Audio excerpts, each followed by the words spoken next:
వ్రతశాల ఇది నా యేసు నివసించశాల.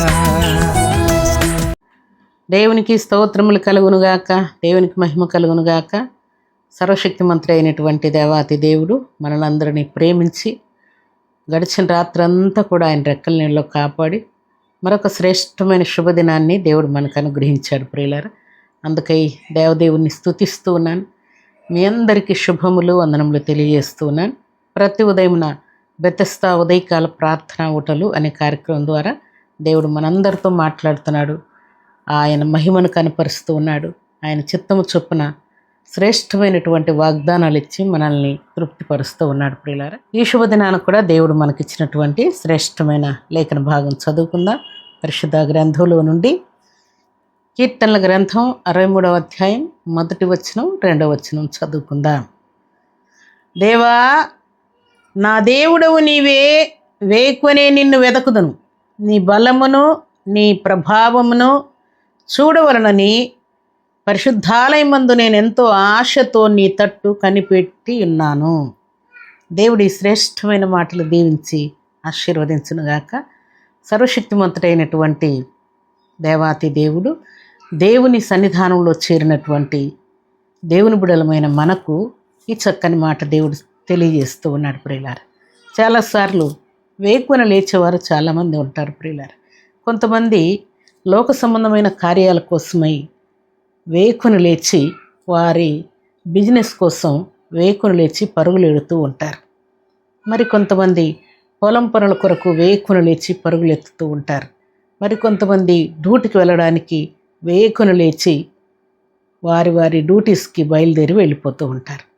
మరి కొంతమంది పాప శాప సంబంధమైన క్రియలు చేయడానికి, తినడానికి, త్రాగడానికి, ఆయా ప్రాంతాలు తిరగడానికి ప్లాన్ చేసుకొని వేకుని వారు పరిగెత్తుతూ ఉంటారు.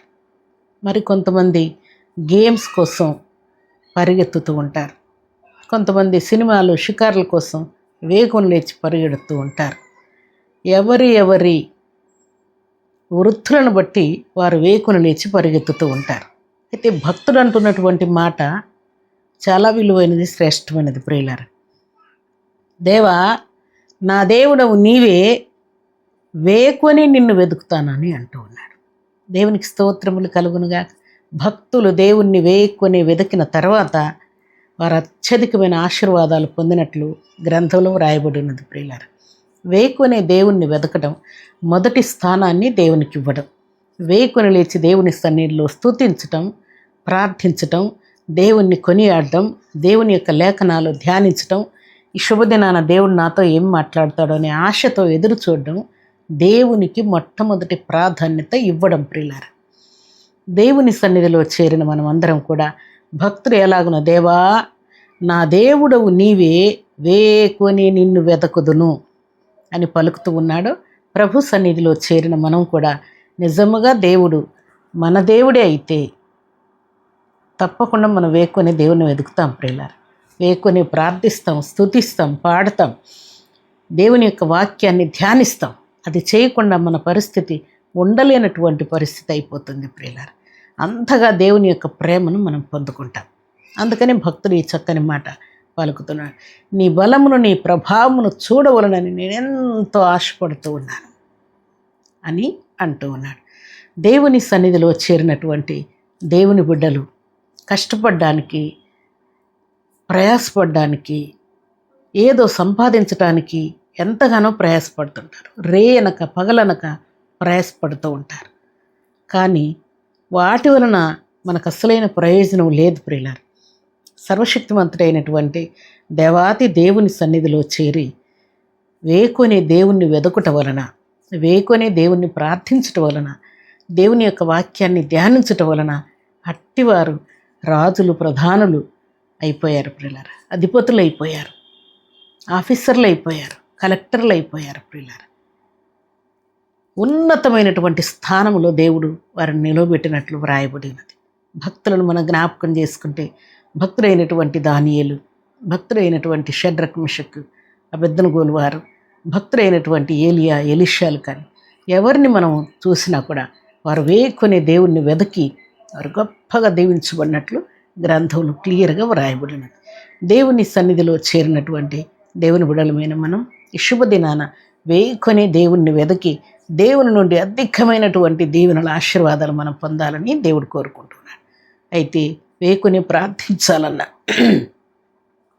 తపన ఉన్నప్పటికీ, వేకునే దేవుణ్ణి స్తుతించాలన్న తపన ఉన్నప్పటికీ, దేవుని సన్నిధిలో ప్రార్థించటానికి వేకుని లేవలేకపోతూ ఉన్నావేమో, మంచం దిగలేకపోతూ ఉన్నావేమో, నిద్ర మానలేకపోతూ ఉన్నాము, సోమరితనం నిన్ను మంచం మీదే ఉంచుతూ ఉన్నదేమో. అయితే ఉన్నతమైనటువంటి స్థానాన్ని నువ్వు కోల్పోతున్నావన్న సంగతిని పరిశుద్ధాత్మ దేవుడు శుభదినాన జ్ఞాపకం చేస్తూ ఉన్నాడు. పరిశుద్ధమైన దేవుని సన్నిధిలో చేరిన మనం అందరం కూడా వేకుని దేవుణ్ణి వెదకి దేవుడు మన కోసం దాచి ఉంచినటువంటి ఈవులన్నీ కూడా మనం అనుభవించాలని, ఉన్నతమైనటువంటి స్థానంలో మనం ఉండాలని పరిశుద్ధాత్మ దేవుడు కోరుకుంటూ ఉన్నాడు.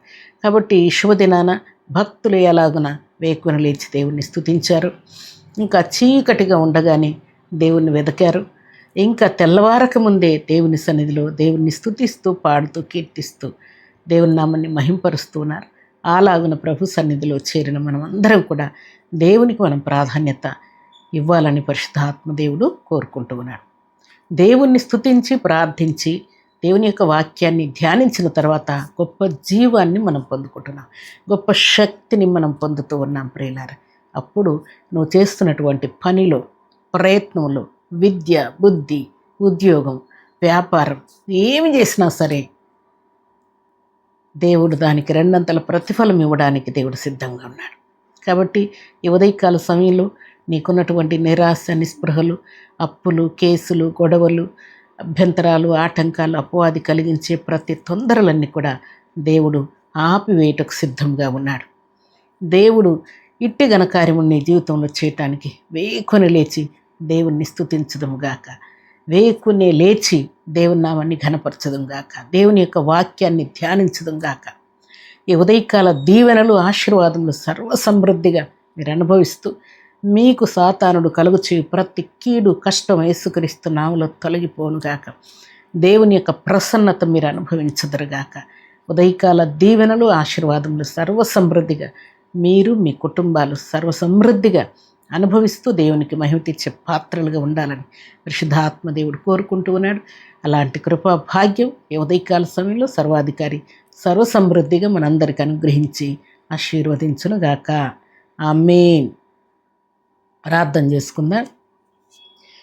భూమి ఆకాశములను కలుగు చేసిన మా తండ్రి, మీ కృతజ్ఞతలయ్యా. శుభదినాన మీరు ఇచ్చిన శ్రేష్టమైన వాక్కును బట్టి కీర్తిస్తూ ఉన్నాను తండ్రి. దేవా, నా దేవుడవు నీవే, వేకొని నిన్ను వెదకుదునన్న మాట తండ్రి, భక్తుడు ఎంత ఇష్టంతో ఎంత శ్రేష్టమైన మాట పలికెను. పరిశుద్ధమైన మీ సన్నిధిలో చేరి ఈ మాటలు వింటున్న బిడ్డలందరినీ కూడా ఇక మీదట మీ బిడ్డలు తండ్రి నిద్రమత్తుతో, సోమరితనముతో తండ్రి ఆయన జీవించకుండా, మంచమునకు పరిమితము కాకుండా మీ బిడ్డలు తండ్రి చలాకీగా, చురుకుగా వేకొని లేచి మీ నామాన్ని మహింపరచినట్లు అట్టి శక్తిని, బలాన్ని, ప్రభావమును, పౌరుషమును, రోషమును, భక్తిని, విశ్వాసమును మీ బిడ్డలకు మీ కృపలు అనుగ్రహించి మహిమ పొందమని ప్రార్థిస్తూ, శ్రేష్టమైన శక్తి కలిగిన మీ నామానికి స్తుతులు చెల్లిస్తూ, ఈ దిన దీవెనల ఆశీర్వాదములు సర్వసమృద్ధిగా మీ బిడ్డలకు దయచేయమని, అలాగే తండ్రి ఈ దినం తండ్రి ఎగ్జామ్స్ రాస్తున్న బిడ్డలకు దీవెన ప్రసాదించండి. విద్య కోసం, బుద్ధి కోసం, జాబ్స్ కోసం, ప్రమోషన్ కోసం వెయిట్ చేస్తున్న బిడ్డల మీదకి మీ కనికరం రాణిస్తూ మహిమ పొందండి. యవన బిడ్డల వివాహాల కోసం ప్రార్థిస్తున్నాను. కుమార్తెలకు చక్కటి భర్తలు, కుమారులకు చక్కటి భార్యలనిచ్చి సంతోషపరుస్తూ, కుటుంబాల్లో శుభకార్యాలు మీరు జరిగిస్తూ, అభ్యంతరం, ఆటంకాలు కొట్టివేస్తూ మహిమ పొందమని ప్రార్థిస్తున్నాను. అలాగే మీ కరుణా కటాక్షం సమృద్ధిగా అనుగ్రహిస్తూ మేలుతో మీ బిడ్డలందరినీ తృప్తిపరచమని, వారికి ఉన్నటువంటి సకలమైన తండ్రి ఎయిడ్స్ వ్యాధి, క్యాన్సర్ వ్యాధి, షుగర్ వ్యాధి, థైరాయిడ్ వ్యాధి, చికున్గున్యా వ్యాధి, ప్రతి విధమైన వ్యాధులన్నింటినీ గద్దిస్తున్నాను. ఇప్పుడే ఈ క్షణమే పరిపూర్ణ విడుదల, విశ్రాంతి మీ బిడ్డలకు అనుగ్రహిస్తూ మేలు చేయమని ప్రార్థిస్తూ, వారి ప్రయత్నాలు సఫలం చేయమని, ఇల్లు, పొలాలు, స్థలాలు మీ బిడ్డలకు అనుగ్రహించమని, సొంత గృహాలు మీ కృపలో మీ బిడ్డలకు దయచేయమని ప్రార్థిస్తున్నాను. అలాగే తండ్రి వారికి ఉన్నటువంటి కరువును, కష్టాన్ని, దరిద్రతను కాల్చివేయమని, మీ సమృద్ధి, మీ సహాయము సర్వసమృద్ధిగా మీ బిడ్డలకు అనుగ్రహిస్తూ మేలుతో తృప్తిపరచమని, అపవాది కలిగించే ప్రతి కీడును కాల్చి మీ పరిశుద్ధాత్మ నడిపింపును, ప్రేమను, శాంతిని, సమాధానాన్ని, స్వస్థతను, మీ కృపలో సర్వసమృద్ధిగా మీ బిడ్డలకు ఇచ్చి మేలుతో తృప్తిపరిచి మహిమ పొందమని ఈ దినం బర్త్డేలు మ్యారేజ్ డేలు జరుపుకున్న బిడ్డలకును దేవుని దయచేయమని ఏ సతి పరిశుద్ధమైన నామను స్తుతించి ప్రార్థించి అడిగి వేడుకుంటున్నాం తండ్రి. ఆమేన్.